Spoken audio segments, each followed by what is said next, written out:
ஒரு நாள் கோடைக்காலம் அதோடைய தாக்கத்தை குறைச்சு மழைக்காலம் கொஞ்சம் கொஞ்சமா அதோட குளிர்ச்சியை காட்ட ஆரம்பிச்சுது. வானத்துல கருமேகங்கள் மெல்லமா சூழுச்சு. எப்ப வேணா மழை பெய்யும் அப்படிங்கிற மாதிரி இருந்தது வானிலை. சில்லுன்னு காத்து அங்கேயும் இங்கேயும் வீசுச்சு. ஆனா சாரதாவோட வீடு மட்டும் அந்த வானிலைக்கு மாறா ரொம்ப அமைதியா நிசப்தமான ஒரு சூழல்ல இருந்துச்சு. ரிட்டையர் ஆன பிரசாதுக்கு வயசாயிடுச்சு. அனாரோக்கியத்தினால வந்த பிரச்சனைங்க, வீட்ல உள்ள வறுமை நாளுக்கு நாள் அதிகமாயிக்கிட்டே இருந்தது. ஒரு நாள் சாரதா வராண்டால உட்காந்துக்கிட்டு வானத்தை பாத்துக்கிட்டு எதையோ யோசிச்சுட்டு இருந்தாங்க. அப்போ மருமக அனாமிகா சுட சுட காஃபி கொண்டு வந்து கொடுத்தா. அத்த, காஃபி எடுத்துக்கோங்க. என்ன இவ்ளோ ஆழமா யோசிச்சுட்டு இருக்கீங்க?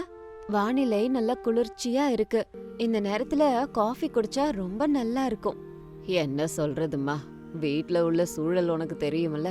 உன் மாமனாரோட ஆரோக்கியம் ஒரு பக்கம் சரிஞ்சிட்டு வருது. மருந்து செலவுக்கே எக்கச்சக்கமா ஆகுது. இன்னொரு பக்கம் வீட்டு செலவு.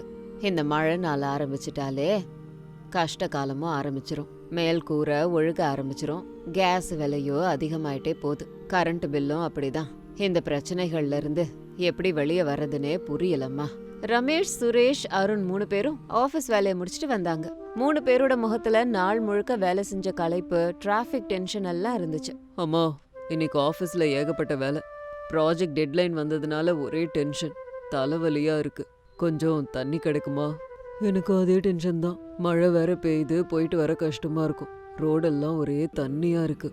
ஆஃபீஸ்க்கு போயிட்டு வர்றதே பெரிய வேலையா இருக்கு. சம்பளம் மட்டும் ஏற்றவே இல்லை, செலவு மட்டும் ஏறிக்கிட்டே இருக்கு. நம்ம கண்டிப்பா வேற ஏதாவது ஆதாயம் யோசிச்சே ஆகணும். இல்லைன்னா இந்த காலத்துல வாழறதே கஷ்டமா போயிடும். ஆமாண்டா அருண், நானும் அதை தான் யோசிச்சேன். என் பென்ஷன் பணமும் பத்த மாட்டேங்குது. 10 நாள்லயே பென்ஷன் பணம் மொத்தம் தீந்துருது. மீதி நாட்களை எப்படி கடத்துறதுன்னு தெரியலையே. அதே நேரத்துல உள்ள இருந்து அவனி, அஞ்சலி கூட வெளியில வந்தாங்க. எல்லார் முகத்திலையும் புரியாத ஒரு குழப்பம் இருந்துகிட்டே இருந்துச்சு. என்னாச்சு அத்த? எல்லாரும் மறுபடியும் ஹால்ல ஒண்ணு கூடியிருக்கீங்க. மாமா உடம்புக்கு மறுபடியும் ஏதாவது வந்துருச்சா என்ன? அதெல்லாம் ஒண்ணு இல்லம்மா. நம்ம கஷ்டங்களை பத்தி தான் பேசிக்கிட்டு இருக்கேன். ஏதாவது செய்யணும்னா ரொம்ப கஷ்டமா இருக்கு. பசங்க படிப்பு, வீட்டு செலவு, இதையெல்லாம் யோசிக்கும் போது பயமா இருக்கு. அப்படி சொல்லி என்ன பண்ண முடியாத? வீட்ல இருக்க நமக்கு என்ன தெரியும்? நமக்கு தெரிஞ்சதெல்லாம் சமைக்கிறது, வீட்டை பாத்துக்கிறது, அவ்வளவுதானே. அப்படி நினைக்காதடிமா. பொம்பளைங்க நினைச்சா எதை வேணா சாதிக்க முடியும். நமக்கு தெரிஞ்ச வேலையை வச்சே நம்ம ஏன் சம்பாதிக்க கூடாது? எனக்கு ஒரு யோசனை வந்திருக்கு, சொல்லவா? சொல்லுங்க அத்த. நம்ம குடும்பத்துக்கு நல்லது நடக்கும்னா கண்டிப்பா அதை செய்யறோம்.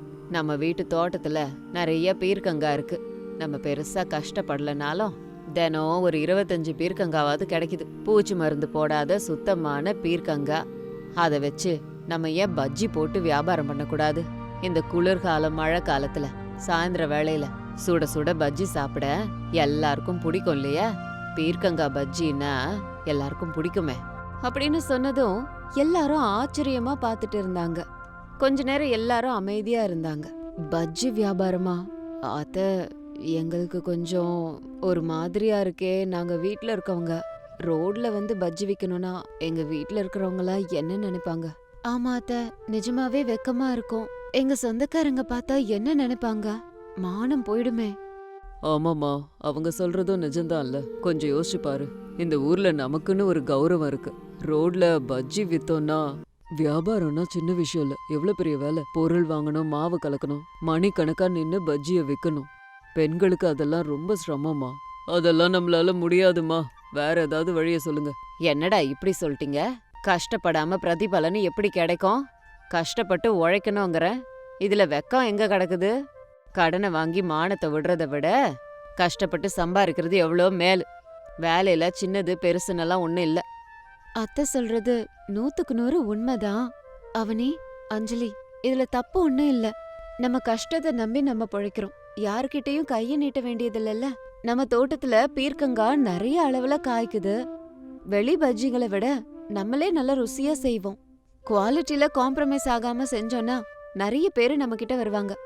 ஆனா அக்கா, இதெல்லாம் நம்மளால முடியுமா? நம்ம இந்த மாதிரி எல்லாம் செஞ்சதே இல்லக்கா. ஆமாக்கா, கஸ்டமர்ஸ்க்கு கொடுக்கறது, அவங்கள கூப்பிடுறது, பணத்தை வாங்கிட்டு கொடுக்கறது, இதெல்லாம் எனக்கு தெரியாது. யாராவது என்கிட்ட வந்து பேசினாலே பயமா இருக்கும். நான் தான் இருக்கேன்ல, நான் பாத்துக்கிறேன். நீங்க யாரும் பயப்பட வேண்டாம். நம்ம 3 பேரும் சேர்ந்தா எந்த வேலை வேணாலும் செய்யலாம். நீங்க எனக்கு உதவி செஞ்சா போதும். நீங்க சொல்லுங்க அத்த. யார் யார் என்னென்ன வேலை செய்யணும்? அவங்கவங்க பொறுப்ப அவங்கவங்க ஏத்துக்கிட்டா சரியா போச்சு. நல்லா சொன்னடிம்மா. உன் தைரியத்தை பாக்கும்போது எனக்கு பாதி பாரம் குறைஞ்ச மாதிரி இருக்கு. நல்லா கேளுங்க. அனாமிகா மாவு கரைக்கட்டும். பக்கோடாவோ பஜ்ஜியோ அனாமிகா செஞ்சால்னா அந்த ருசியே வேற. பஜ்ஜி மாவு ருசியா இருந்தாதான் வியாபாரம் நடக்கும். அதனால மாவு கரைக்கிற பொறுப்பு அனாமிக்காது. அப்புறம் அவனி, நீ பஜ்ஜி போடுறதுல எக்ஸ்பர்ட். எண்ணெய் அதிகமா இழுக்காம முறுமுறுன்னு பஜ்ஜிய போடுற பொறுப்பு இன்னிலேருந்து உண்ணுது. அந்த வேலைய நீ பாத்துக்க.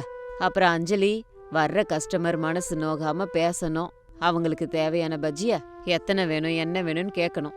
ஆம்பளைங்க நீங்க ஃப்ரீயா இருக்கிற நேரத்துல காய்கறி வாங்குறது, எண்ணெய் வாங்குறது, இந்த மாதிரி வேலையெல்லாம் செய்யுங்க. லீவு நாள்ல நீங்களும் இவங்க கூட உதவி செய்யணும். ஆமா, சாரதா சொல்றதுதான் சரியான விஷயம். உங்க எல்லார்கிட்டயும் ஒவ்வொரு திறமை இருக்கு. அத பயன்படுத்தினா நம்ம கஷ்டத்துல இருந்து வெளியே வந்துடலாம். எல்லாரும் ஒன்னா சேர்ந்து வேலை செய்யறதால உங்களுக்குள்ள பந்தமும் அதிகமாகும். அவனிக்கும் அஞ்சலிக்கும் இது பிடிக்கலன்னாலும் மாமியார் சொல்லிட்டாங்களேன்னு சும்மா தலையாட்டினாங்க. சரிங்க அத்த, நீங்க சொல்றீங்களேன்னு நாங்க ஒத்துக்கிறோம். பார்க்கலாம் எப்படி இருக்குன்னு.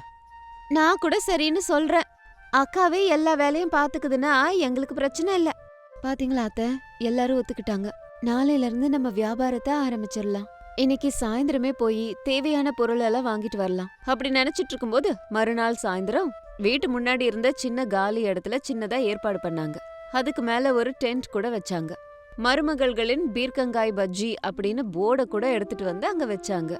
அனாமிகா வீட்டுக்குள்ள கிச்சன்ல மாவை கரைச்சுக்கிட்டு இருந்தா. சாதாரணமா பீர்க்கங்காவோட ருசி கம்மியா இருக்கும். அதுல மாவு கரெக்டா இருந்தாதான் ருசி அதிகமா இருக்கும்னு கரைச்சா. அவனி ஸ்டவ் கிட்ட நின்னுக்கிட்டு கடாயில எண்ணெய ஊத்துனா. அஞ்சலி சுத்தமான பேக்கிங் கவர், நியூஸ் பேப்பர் எல்லாம் எடுத்துட்டு வந்தா. கஸ்டமர்ஸ்க்காக காத்துக்கிட்டு இருந்தா. வானிலை கொஞ்சமா மாறி சில்லுன்னு காத்தடிக்க ஆரம்பிச்சுது. அவனி, எண்ணெய் சூடாயிடுச்சா? மாவு ரெடி, கரெக்டா கலந்து வச்சிருக்கேன். ஆயிடுச்சுக்கா. பீர்க்கங்காவை எடுத்துக்கிட்டு வா. எண்ணெய கொதிக்க வச்சு போடுவோம்க்கா, நல்லா வேகும். அனாமிகா பீர்க்கங்காய அழகா கட் பண்ணி மாவுல முக்கி எண்ணெயில போட்டா. அவனி அந்த பஜ்ஜி எல்லாம் தங்க நிறம் வர்ற வரைக்கும் காத்திருந்து எடுத்தா. எண்ணெயில பஜ்ஜி போடும்போது வர்ற சுயின்னு சத்தம், அந்த சுட சுட பஜ்ஜியோட வாசனை வீதி முழுக்க பரவுச்சு. ஆஹா, வாசனை சூப்பரா இருக்குக்கா. எனக்கே வாயெல்லாம் ஊறுது. அந்த பக்கம் நடந்து போன கஸ்டமர் அந்த வாசனைய புடிச்சுக்கிட்டு அவங்க கிட்ட வந்தாரு. அம்மா, பஜ்ஜி போடுறீங்களா? மழையில நல்ல வாசனை வருது. உங்களை நான் பார்த்ததே இல்லையே. ஆமாங்க, இப்பதான் ஆரம்பிச்சிருக்கோம். சுட சுட இருக்க பஜ்ஜி சாப்பிடுறீங்களா? எங்க தோட்டத்துல காய்ச்ச பீர்க்கங்காங்க, ரொம்ப ஃப்ரெஷ்ஷா இருக்கும். ஒரு பிளேட் சாப்பிடுறீங்களா? சரி, ஒரு பிளேட் குடுமா, பார்க்கலாம் எப்படி இருக்குன்னு. கஸ்டமர் அங்கேயே நின்னு உன்னை சாப்பிட்டு ரொம்ப சந்தோஷப்பட்டாரு. ரொம்ப நல்லா இருக்குமா? முறுமுறுன்னு உள்ள நல்லா மெத்து மெத்துன்னு காய் உங்க தோட்டத்துல காய்ச்சதுன்னு சொன்னீங்களே, ரொம்ப ருசியா இருக்கு. நாளைக்கும் வரேன் என் நண்பர்களோட. அவங்களுக்கு இந்த மாதிரி ஸ்நாக்ஸ் பிடிக்கும்.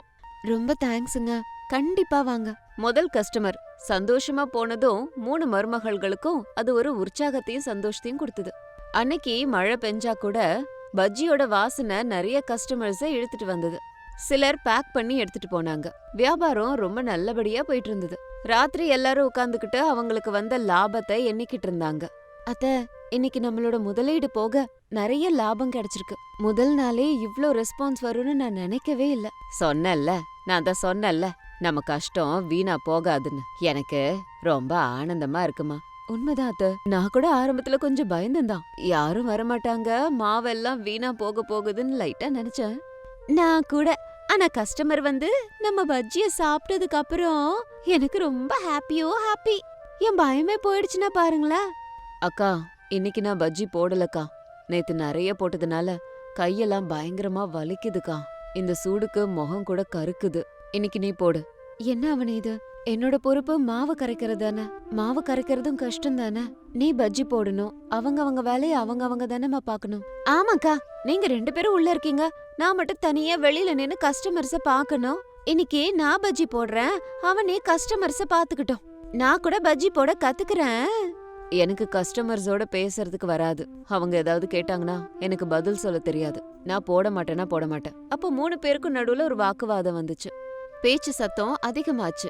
வியாபாரம் நல்லா நடக்குது, லாபத்துல சண்டை போட்டுக்கிட்டு இருக்கீங்களா? உங்க சத்தம் அக்கம் பக்கத்து வரைக்கும் கேக்குது. அத்த, இவங்க. போதும் அனாமிகா, என்னது இது? 3 பேரும் இப்படி ஒத்துமையா இல்லைன்னா வியாபாரம் எப்படி நடக்கும்? யாரும் யாரையும் புரிஞ்சுக்கல. ஒருத்தர் புரிஞ்சுக்காம இந்த மாதிரி ஒரு வியாபாரத்தை பண்றதெல்லாம் சாதாரணமான விஷயம்னு நினைக்கிறீங்களா? கஸ்டமர் வந்து பார்த்தா என்ன நினைப்பாங்க? மானம் போகாது. இதுதானா நீங்க கத்துக்கிட்டது? அதை கேட்டதும் 3 பேரும் தலை குனிஞ்சாங்க. அவங்கவங்க தப்ப அவங்கவங்க உணர்ந்தாங்க. உங்க அத்தை சொல்றது நிஜம்தான். 3 பேரும் ஒத்துமையா சேர்ந்து வேலைய செஞ்சாதானே நல்லதுமா. இன்னொருத்தர் வேலைய இன்னொருத்தர் செஞ்சா என்ன தப்பு? ஒரு நாள் அவனி களைச்சா அனாமிகா அந்த வேலைய பாக்கட்டும், ஒரு நாள் அனாமிகா களைச்சா மத்தவங்க வேலைய பாருங்க. அட்ஜஸ்ட் பண்ண கத்துக்கணுமா அப்படின்னு சொன்னதும் எல்லாரும் அமைதியா இருந்தாங்க. அன்னைக்கு வியாபாரமும் கொஞ்சம் மந்தமா தான் போச்சு. ஒருத்தர்கிட்ட ஒருத்தர் சரியா பேசவே இல்ல. சாயந்தரம் ஆச்சு. அடர்ந்த கருமேகங்கள் சூழ்ந்து மழை பெஞ்சுது. காத்தும் அதிகமா வீசுச்சு. மழையோட சேர்ந்து இடியும் மின்னலும் வந்துச்சு. கரண்ட்டும் போயிடுச்சு. அக்கா, மழை பயங்கரமா பெய்யுது. கரண்ட் வேற இல்ல. இன்னைக்கு கஸ்டமர்ஸ் வரமாட்டாங்களா? மாவெல்லாம் வீணா போக போகுது. ஆமா, நமக்கு இன்னைக்கு கண்டிப்பா நஷ்டம் தான் நடக்கும். என்னவோ எனக்கு இந்த சண்டையால தான் இன்னைக்கு இப்படி ஆச்சுன்னு தோணுது. அப்போ அவனே அமைதியா யோசிச்சுட்டு நின்னுட்டு இருந்தான். பக்கத்து வீதியில ஒரு சின்ன ஃபங்க்ஷன் நடந்துட்டு இருந்தது. திடீர்னு மழை வந்ததுனால ஃபங்க்ஷனுக்கு வந்த எல்லாரும் மழையில நனைஞ்சுக்கிட்டு ஒதுங்கறதுக்கு இடம் பார்த்து இந்த பஜ்ஜி ஸ்டால் கிட்ட ஒதுங்கி நின்னாங்க. அவங்களுக்கு அந்த பஜ்ஜியோட வாசனை சுண்டி இழுத்துச்சு. ஏமா பஜ்ஜி இருக்கா?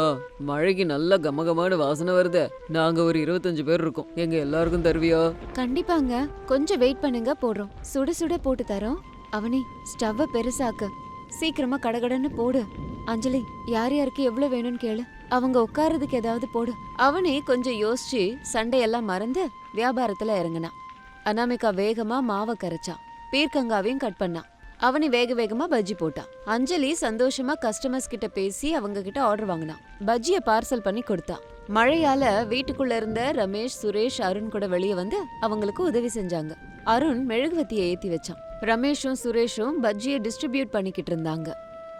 பஜ்ஜிக்கு ஏகப்பட்ட டிமாண்ட் வந்துச்சு. 1 மணி நேரத்துல கிட்டத்தட்ட எல்லா பஜ்ஜியையும் அந்த மருமகள்கள் வித்துட்டாங்க. அடடே, இந்த மழையில உங்க பஜ்ஜியை சாப்பிடும்போது என்ன அற்புதமா இருக்கு. கரண்ட் இல்லைனாலும் எத்தனை பேர் வந்தாலும் கடகடன்னு பஜ்ஜியை போட்டீங்களே. இந்த மாதிரி சுறுசுறுப்பா வேலை செய்யறவங்கள பார்க்கும்போதே சந்தோஷமா இருக்குமா. நல்லா வேகமா கொடுத்துட்டீங்களே அப்படின்னு சொல்லிட்டு இருக்கும்போது மழை கொஞ்சம் குறைஞ்சுது. கஸ்டமர்ஸ் எல்லாரும் திருப்தியா பஜ்ஜி நல்லா இருக்குன்னு சொல்லிட்டு கிளம்பி போனாங்க. ஸ்டால் கிட்ட மறுபடியும் நிசப்தமா இருந்தது. 3 மருமகள்களும் களைச்சு போய் உட்கார்ந்து பேசிட்டு இருந்தாங்க. பேசிட்டு இருக்கும்போது அவங்க முகத்துல இருந்த களைப்பை விட ஆனந்தம் தான் ஒரு படி அதிகமாவே தெரிஞ்சது. அவனி, அஞ்சலி, இன்னைக்கு நம்ம ரொம்ப கஷ்டப்பட்டுட்டோம்ல. இத்தனை பேருக்கு உடனுக்குடனே பஜ்ஜி போடுறது சாதாரண விஷயம் இல்ல. ஆமாங்கா, கையெல்லாம் பயங்கரமா வலிக்குது. ஆனாலும் எனக்கு என்னமோ சந்தோஷமா இருக்கு. நம்ம 3 பேரும் சேர்ந்து வேலை செஞ்சா எவ்வளவு பெரிய வேலையா இருந்தாலும் சுலபமாயிடும்ல. ஆமாங்கா, இன்னைக்குதான் அந்த விஷயத்தையே நான் புரிஞ்சுக்கிட்டேன்.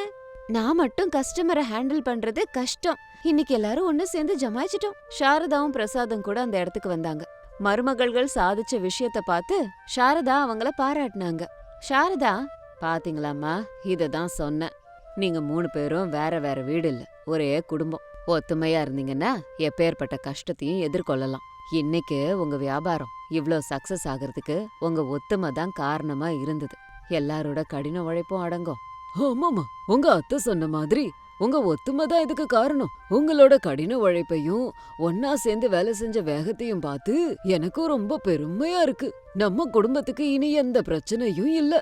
ரமேஷ், சுரேஷ், அருண் கூட ரொம்ப சந்தோஷப்பட்டாங்க. ஆமா, உங்க கஷ்டத்தை பார்க்கும்போது எங்களுக்கு ஆச்சரியமா இருந்தது. இன்னில இருந்து நாங்களும் சாயந்தரம் வந்து உங்களுக்கு உதவி செய்யறோம். கஸ்டமர் சர்வீஸ நாங்க பாத்துக்கிறோம். தேங்க்யூ அத்தை, எங்களுக்கு நல்ல பாடம் கத்து கொடுத்துருக்கீங்க. இனிமே நாங்க சண்டையே போட மாட்டோம். ஒருத்தருக்கு ஒருத்தர் உதவி செஞ்சுக்கிட்டு ஒத்துமையா இருக்கோம். அன்னைக்கு ராத்திரி எல்லாரும் சேர்ந்து சாப்பிட்டாங்க. சிரிப்பு சத்தத்தோட வீடே கலகலன்னு இருந்தது. அந்த கலகலப்புல மருமகள்களுக்கு மத்தியில இருந்த சலசலப்பு போயிடுச்சு. அவங்களோட பஜ்ஜி வியாபாரமும் நாளுக்கு நாள் பெருகிட்டே போச்சு. வீட்டுக்கு தேவையான எல்லா வேலைகளும் நடந்தது. பிரசாத் மருந்து வாங்க பணம் இருந்தது. வீட்ல இருந்த வறுமையும் கொஞ்சம் கொஞ்சமா போச்சு. எல்லாரும் சந்தோஷமா ஒருத்தருக்கு ஒருத்தர் துணையா நிம்மதியான வாழ்க்கைய வாழ ஆரம்பிச்சாங்க. இது இன்னைக்கு ஸ்டோரி. இதே மாதிரி இன்னொரு ஸ்டோரியோட உங்களை மறுபடியும் மீட் பண்றேன். பிரசாத் குடும்பம்னா அந்த கிராமத்துல இருக்கிறவங்களுக்கு ரொம்ப மரியாதை. அதுக்கு காரணம் அந்த குடும்பத்துல இருக்கிற எல்லாரும் ஒரே வீட்ல ஒத்துமையா அன்பா இருக்கிறது தான். பிரசாதுக்கு 3 மகன்கள். கஷ்டமான வாழ்க்கை. ஆனா அந்த 3 பேரும் உழைச்சு சம்பாதிக்கிற சம்பாத்தியம் வாழ்க்கையை ஓட்ட பத்தவே இல்லை. இதனால அந்த வீட்டு 3 மருமகள்களும் சொந்தமா ஏதாவது வியாபாரம் பண்ணணும், தன்னோட குடும்பத்துக்கு ஆதரவா நிக்கணும்னு முடிவெடுத்தாங்க. மாமா, அத்தை, நாங்க எல்லாரும் சேர்ந்து ஒரு முடிவெடுத்திருக்கோம். ஆனா எங்க முடிவை அமல்படுத்துறதுக்கு உங்க அனுமதி வேணும். என்னம்மா அனாமிகா, இந்த வார்த்தை சொல்லிட்டு உன் பேச்ச நாங்க என்னைக்காவது மீறி இருக்கோமா? உங்க யோசனை எல்லாம் எப்பவும் குடும்ப நலனுக்காக தானே இருந்திருக்கு. சொல்லுங்கம்மா, நீங்க எடுத்த முடிவு என்னது? மாமா, நம்ம குடும்ப நிலைமை இப்போதைக்கு எதுவும் சரியில்லை. ரமேஷ் மாமா, சுரேஷ், அருண் எவ்ளோ கஷ்டப்பட்டாலும் செலவு அதிகரிச்சதுனால நம்ம குடும்பத்தை நடத்துறது கஷ்டமா இருக்கு இல்லையா? அதனாலதான் நாங்க 3 பேரும் ஒன்னா சேர்ந்து ஏதாவது சின்னதா வியாபாரம் பண்ணலான்னு இருக்கோம். வியாபாரமா? நீங்களா? நீங்க வெளிய போய் வியாபாரம் பண்ண போறீங்களா? ஊர்ல யாராவது பார்த்தா என்ன நினைப்பாங்க? என் பிள்ளைங்க சம்பாதிக்காம மருமகள்களை ரோட்ல விட்டுட்டாங்க அப்படின்னு சொல்ல மாட்டாங்களா? அத்த, இந்த மானெல்லாம் நம்ம பசிய போக்காத அத்த. இப்படியே போச்சுன்னா நம்ம கடன்ல மூழ்கி போயிடுவோம். அப்போ கடன்காரங்க வீட்டு முன்னாடி வந்து சத்தமா பேசினாங்கன்னா அப்ப போற மானத்தை விட நம்ம கஷ்டப்பட்டு கௌரவமா சம்பாதிக்கிறதுல வர்ற மானம் ரொம்ப பெருசு. எனக்கு உங்க அனுமதி வேணும் அத்த. உங்க சப்போர்ட் இருந்தா பாக்கிய நாங்க பாத்துக்கிறோம். ஆமா அத்த, இந்த காலத்துல எங்கள மாதிரி பொண்ணுங்க பார்க்காத வியாபாரமே இல்ல. நான் தான் ஆன்லைன்ல பாக்குறேனே. எத்தனையோ பேர் வீட்லயே இருந்து வியாபாரம் பண்ணி நல்லா முன்னேறாங்க. எங்களுக்கு நம்பிக்கை இருக்கு. அவங்க பேச்ச ஆரம்பிக்கும் போதே ரமேஷ், சுரேஷ், அருண் அங்க வந்தாங்க. ஆனா 3 பேரும் அவங்க வந்தத பார்க்கவே இல்ல. அன்பே அனாமிகா, என்ன சீரியஸா ஏதோ பேசிட்டு இருக்கீங்க? அந்த டிஸ்கஷன்ல நாங்க எல்லாம் எப்படி? நீங்களும் இங்க தான் இருக்கீங்களா? அப்படின்னா நாங்க பேசினதெல்லாம் கேட்டுட்டீங்க தானே? ஆமா ஆமா, உன் நம்பிக்கையான பேச்ச பார்க்கும்போது எனக்கும் உன் மேல நம்பிக்கை வருது. ஆனா என்ன வியாபாரம் பண்ணலான்னு இருக்கீங்க? அதுக்கு முதலீட எங்க இருந்து எடுக்கலான்னு இருக்கீங்க? நாங்க பெருசா முதலீடு இல்லாத மாதிரியான வியாபாரத்தை தான் நினைக்கிறோம். நம்ம வீட்டு தோட்டத்துல நிறைய காய்கறி விளையுதுல்ல, அத வச்சு ஊறுகாய் செஞ்சு அதை விக்கலான்னு இருக்கோம். அப்படியா? நல்ல யோசனை தான். அவனி சூப்பரா சமைப்பா, அஞ்சலியும் ரொம்ப நல்லா மார்க்கெட்டிங் பண்ணுவா. நான் கூட உங்களுக்கு உதவி செய்யறேன் அண்ணி. நம்ம தோட்டத்துல விளையிற காய்கறிய வச்சு ஊறுகாய் பண்ணலாம். சரிம்மா, உங்க இஷ்டம் தான் என் இஷ்டமும். என் மருமகளுங்க இவ்ளோ பொறுப்பா பேசும்போது நான் தடுக்க போறேனா? நீங்க என்ன நினைக்கிறீங்களோ செய்யுங்க. இப்படி அனாமிகா, அவனி, அஞ்சலி ஊறுகாவை செஞ்சு விற்க ஆரம்பிச்சாங்க. அவங்க வியாபாரம் நல்லபடியா போய்கிட்டு இருக்கும்போது ஒரு நாள் வானத்துல இருந்து பயங்கரமான மழை வந்தது. இடி மின்னல்னு பயங்கரமா பெஞ்சுது. அளவுக்கு அதிகமான மழையால அணை பெருகி வெள்ள நீர் ஊருக்குள்ள வந்தது. பிரசாதோட பழைய வீட்டுக்குள்ள பாதிக்கு பாதி தண்ணி வீட்டுக்குள்ளேயே வந்துருச்சு. டே ரமேஷா, சுரேஷா, அருண் சீக்கிரம் வாங்க. வீட்டுக்குள்ள தண்ணி வந்துருச்சு பாருங்க. கிடைக்கிற பொருளை எடுத்துக்கிட்டு வாங்கடா. அப்பா, தண்ணி வேகமா ஏறிக்கிட்டு வருதுப்பா. இது மேல ஏறி நின்னாலும் வேலைக்காகாது. நம்ம மேல் கூரை மேல ஏறி நிக்க வேண்டிய நிலைமை வந்துருச்சுப்பா. இப்படி அந்த வீட்ல இருந்த எல்லாரும் மேல இருந்த சின்ன ஷெட்டுக்குள்ள வந்தாங்க.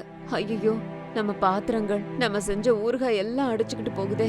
இன்னும் தண்ணி வந்துருச்சுன்னா நம்ம நிலைமை என்ன? அருண், என் போன் எங்க? அது மட்டும் இல்லனா வெளி உலகம் என்னன்றதே நமக்கு தெரியாம போயிடும். கரண்ட் இல்ல, சிக்னல் இல்ல, எப்படி உயிர் வாழறது? பயப்படாதீங்க, பயம் நம்மள பலவீனமாக்கிடும். அதோ அங்க பாருங்க, நம்ம பனைமரம் வெள்ளத்துல அடிச்சிட்டு போகாம நிக்குது. அதிகமான தண்ணி வந்தா நம்ம பனைமரத்து மேல ஏறிடுவோம். ஆமாமா அனாமிகா, நீ சொல்றது உண்மை. அந்த பனைமரம் எங்க தாத்தா காலத்துது. எத்தனையோ வெள்ளத்தை பார்த்திருக்கோம். அதோட கிளை நல்லா பெருசா பலமா இருக்கும். தேவைப்பட்டுச்சுன்னா எல்லாரும் அது மேல ஏறிடுவோம். வெள்ளம் ஊரையே சூழ்ந்துக்குச்சு.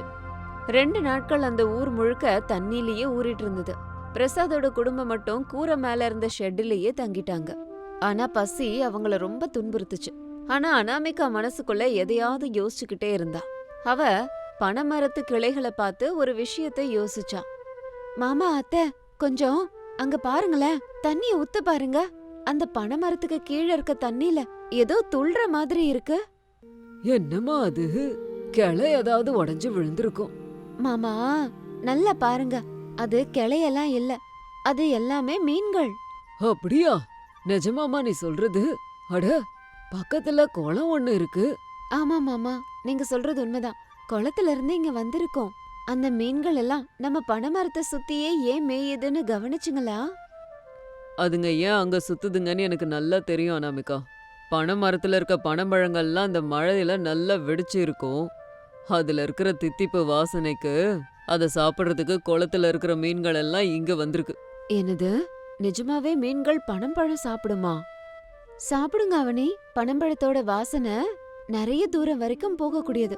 அதனாலதான் மீன்கள் எல்லாம் வேற எங்கேயும் போகாம நம்ம பனைமரத்து கீழேயே இருக்கு. அந்த மீன்களை பிடிச்சு நம்ம சாப்பிடலாம். நமக்கு சாப்பாடு பிரச்சனை தீர்ந்து போயிடும். எனக்கு இன்னொரு யோசனையும் வந்திருக்கு. ரமேஷ், சுரேஷ், இந்த ஷெட்ல நம்மளோட பழைய வலை ஏதாவது இருக்கான்னு தேடி கண்டுபிடிக்க முடியுமா?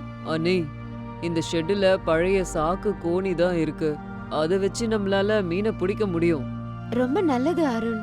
நம்ம இந்த மீன்களை பிடிச்சு வெறும் நம்ம பசிய மட்டும் போக்கிக்காம அக்கம் பக்கத்துல மத்தவங்க பசியையும் போக்குறதுக்கு நம்ம பயன்படுத்திக்கலாம் இல்லையா? இந்த வெள்ளத்தால யாருக்கும் சாப்பாடு சரியா கிடைச்சிருக்காது. வாவ், வெள்ளத்துல மீனா, சூப்பர். ஓ, ஐடியா சூப்பரா இருக்குக்கா. வீட்லயே இருக்கிறவங்க எல்லாம் சப்பாத்திய சாப்பிட்டு கடுப்பாயிருப்பாங்க. அவங்களுக்கு ஃப்ரெஷ்ஷா மீன்களை கொடுத்தோம்னா சந்தோஷப்படுவாங்க. ரமேஷும் சுரேஷும் வலைய ரெடி பண்ணாங்க. அவங்க பனைமரத்து மேல ஏறி உட்கார்ந்துகிட்டு தண்ணில வலைய போட்டாங்க.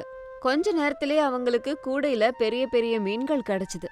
அந்த மீனுடைய உடல் முழுக்க பனம்பழம் சாறு நிறைஞ்சு இருந்ததால அதுல பிரத்யேகமான வாசனையும் இருந்தது. பனைமரத்துல இருந்து மீன்களை பிடிக்கிறது ரொம்ப சுலபமா இருந்தது. ஏன்னா பனைமரத்தை விட்டு அந்த மீன்கள் எங்கேயும் அசையாம அங்கேயே சுத்திட்டு இருந்ததுங்க.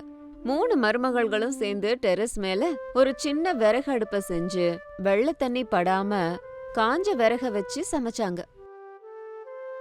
அக்கா, மீன்கள்லாம் ஃப்ரெஷ்ஷா இருக்கு. நம்ம கிட்ட இருக்க அந்த பழைய ஊறுகாவோட மசாலாவை இதுல தடவினா எப்படி இருக்கும்க்கா? ரொம்ப நல்லா இருக்கும் அவனி. நீ அந்த மீன்களை சுத்தம் பண்ண. அஞ்சலி, அக்கம் பக்கத்துல இருக்கிறவங்க கிட்ட போய் சத்தமா சொல்லு, நம்ம பனைமரத்துக்கு கீழே ஃப்ரெஷ்ஷான மீன்கள் கிடைக்குதுன்னு. வேணும்னா படகுல வந்து புடிச்சுக்கலான்னு சொல்லு. ராமராஜா அண்ணே, சுப்பையா அண்ணே, கேக்குதா? எங்க பனைமரத்துக்கு கீழே மீன்கள் வந்திருக்கு. எவ்வளவு வேணுமோ வந்து புடிச்சிட்டு போங்க. வேணுங்கிறவங்க படகுல வாங்க, குறைஞ்ச விலைக்கே தரோம். வெள்ளத்துல சிக்கிக்கிட்டு இருக்கவங்களுக்கு ஃப்ரெஷ்ஷான மீன்கள்னு சொன்னதும் உடனே வந்துட்டாங்க. அக்கம் பக்கத்துல இருந்தவங்க அவங்களோட சின்ன சின்ன படகுகளை எடுத்துக்கிட்டு மீன் பிடிக்க வந்தாங்க. வந்தவங்க நேரா பிரசாத் கிட்ட வந்து, பிரசாத் ஐயா, நிஜமாவே மீன்கள் இருக்கா? இந்த 3 நாளா வேக வச்ச உருளைக்கிழங்க தான் சாப்பிட்டுக்கிட்டு இருக்கோம். கொஞ்சம் மீனை கொடுக்குறீங்களா? இருக்குப்பா, இருக்கு. என் பெரிய மருமக கண்டுபிடிச்சதுதான் இது. அந்த பனைமரத்துக்கிட்ட ரமேஷ் இருக்கான், அவன் மீனை கொடுப்பான்பா. சார், வெறும் பச்சை மீன் மட்டும் இல்ல, வேணும்னா எங்க டெரஸ்லயே சுட சுட மீன் குழம்பையும் செய்யறோம். இந்த விறகு அடுப்புல செஞ்ச குழம்ப சாப்பிட்டா இந்த குளிருக்கு உங்களுக்கு ரொம்ப நல்லா இருக்கும். அப்படியாமா? ரொம்ப சந்தோஷம். எனக்கு 2 கிலோ மீன், ஒரு பாக்ஸ்ல மீன் குழம்பு கொடுங்க. அனாமிகாவும் அவனியும் கடகடன்னு மீனை பார்சல் பண்ணி கொடுத்தாங்க. அஞ்சலி பணத்தை வாங்கிக்கிட்டா. இந்த மழையில கூட அவங்களோட வியாபாரம் ரொம்ப நல்லபடியா நடந்துச்சு. 10 நாட்கள் இப்படியே போச்சு. வெள்ளம்லாம் போய் அந்த ஊர் மறுபடியும் நார்மலாச்சு. ஊர் மட்டும் கிடையாது, பிரசாதோட குடும்பமும் அவரோட வீடும் கூட சாதாரணமா மாறுச்சு. ஆனாலும் மழை தண்ணி போனாலும் அந்த ஊர் மக்கள் அலைக்கடல் மாதிரி மீன் வாங்க வந்துட்டாங்க. அந்த மீன் குழம்போட ருசி பிடிச்சவங்க மழை போனாலும் சரி ரெகுலரா பிரசாதோட வீட்டுக்கு வர ஆரம்பிச்சாங்க. அக்கா, கவனிச்சிங்களா? மழை நின்னாலும் நம்ம வீட்டுக்கு வர்ற ஜனம் நிக்க மாட்றாங்க. நேத்திக்கே பக்கத்து ஊரு பிரசிடென்ட் வந்து 5 கிலோ மீனை வாங்கிக்கிட்டு போனாரு. ஆமாங்கா, மழையில நம்ம ஆரம்பிச்ச வியாபாரம் இப்ப நமக்கு பெர்மனன்ட் பிசினஸ் ஆயிடுச்சு. பனைமரத்துல இன்னும் காய் காய்ச்சிக்கிட்டே தான் இருக்கு. அந்த பனைமரத்து கீழே குளம் மாதிரி உருவாகி அதுல எல்லா மீன்களும் தங்கிடுச்சு. அந்த கடவுள் நமக்கு ஆபத்து காலத்துல ஒரு வழிய காமிச்சிருக்காருமா. இன்னும் கொஞ்ச நாள்ல இந்த குளமும் காஞ்சிடும். நம்மளே அது கீழே ஒரு குளத்தை வெட்டினா என்ன, நம்ம மீன் பண்ண மாதிரி அமைக்கலாம்ல. அனாமிகா, சூப்பர் யோசனை. நான் இன்னைக்கே அந்த பனைமரத்தை சுத்தி அழகான குளத்தை வெட்ட ஆரம்பிக்கிறேன். கஸ்டமர்ஸ் அங்க உட்காந்து நிம்மதியா மீன் வாங்கலாம். அந்த இயற்கையை ரசிச்சுக்கிட்டே மீன் வாங்குவாங்க. ஆமா அண்ணா, ஆன்லைன்ல நம்ம லொகேஷனையும் போடுறேன். பட்டணத்துல இருந்து வர்றவங்களுக்கும் இந்த இடம் எங்க இருக்குன்னு தெரியணும் இல்லையா? நான் கூட அஞ்சலிக்கு உதவி செய்யறேன். நம்ம பிராண்ட் நேம் பனைமரத்துக்கு அடியில மணமணக்கும் மீன் குழம்பு. கொஞ்ச நாள் போனதுக்கு அப்புறம் அந்த பனைமரத்தை சுத்தி ஒரு டூரிஸ்ட் ஸ்பாட்டே கிரியேட் ஆச்சு. அந்த ஊர்ல இருக்கவங்க மட்டும் இல்ல, அக்கம் பக்கத்துல இருக்கவங்க, பட்டணத்துல இருக்கிறவங்க, இப்படி எங்கெங்க இருந்தோ எல்லாரும் வந்து இவங்களோட மீன் குழம்ப சாப்பிட்டாங்க. என்னங்க பாத்தீங்களா, நம்ம வீடு மூழ்கும் போது அழுத. ஆனா இன்னைக்கு என் மருமகளுங்க ஆபத்துல இருந்து நம்மள காப்பாத்தி நமக்கு ஒரு அவகாசத்தை கொடுத்திருக்காங்க. ஆமா சாரதா, நம்ம மருமக அனாமிகாவோட இதய தைரியம் தான் நம்ம எல்லாரையும் இங்க இப்படி வச்சிருக்கு. நமக்கும் அவள மாதிரி மன உறுதியும் தைரியமும் வேணும். மாமா, நம்ம இன்னைக்கு நம்ம பழைய வீட்டை மறுபடியும் ரிப்பேர் பண்ணணும். குளத்துல தரமான மீன்கள் தான் வளருது. இதுக்கெல்லாம் அந்த பனைமரம் தான் காரணம். ஆமா மாமா, நம்ம பனைமரம் நமக்கு உண்மையிலேயே உதவி செஞ்சிருக்கு. அக்கா, இன்னைக்கு ஆர்டர்ஸ் கூட அதிகமா இருக்கு. நிறைய மீன் வேணும். எல்லாரும் இங்க பாருங்க, ரமேஷ் மீனை பிடிச்சிட்டு வந்துட்டாரு. அவனே மசாலாவெல்லாம் ரெடி பண்ண.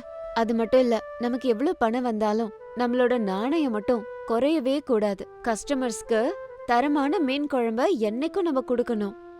அனாமிகா, உன்னோட பொறுமை, உன்னோட புத்திசாலித்தனம் நம்ம குடும்பத்தை இன்னைக்கு ஒரு நல்ல நிலைமைக்கு கொண்டு வந்திருக்கு. உன்னை பார்த்தா எனக்கு ரொம்ப பெருமையா இருக்கு. ரமேஷ், ஒத்துமை இருக்கிற இடத்துல எதை நினைச்சாலும் அதை சாத்தியமாக்கலாம். மத்த மருமகளுங்க உதவியா இருந்தாங்க, நீங்க இவ்ளோ சப்போர்ட் பண்ணிருக்கீங்க. அதனாலதான் இந்த வெற்றி கிடைச்சிருக்கு. இப்படி 3 மருமகள்களும் தங்களோட விவேகத்தாலையும் வேகத்தாலையும் சீக்கிரமாவே வெற்றியை எட்டி பறிச்சாங்க. அந்த பனைமரம் வெறும் பனைமரமா மட்டும் இல்லாம இவங்க எல்லாருக்கும் ஒரு மூல ஆதாரமா, இவங்க குடும்பத்துக்கே குலதெய்வமா மாறி போச்சு. இது இன்னைக்கு ஸ்டோரி. இதே மாதிரி இன்னொரு ஸ்டோரியோட உங்களை மறுபடியும் மீட் பண்றேன். அது வரைக்கும் பாய் பாய்.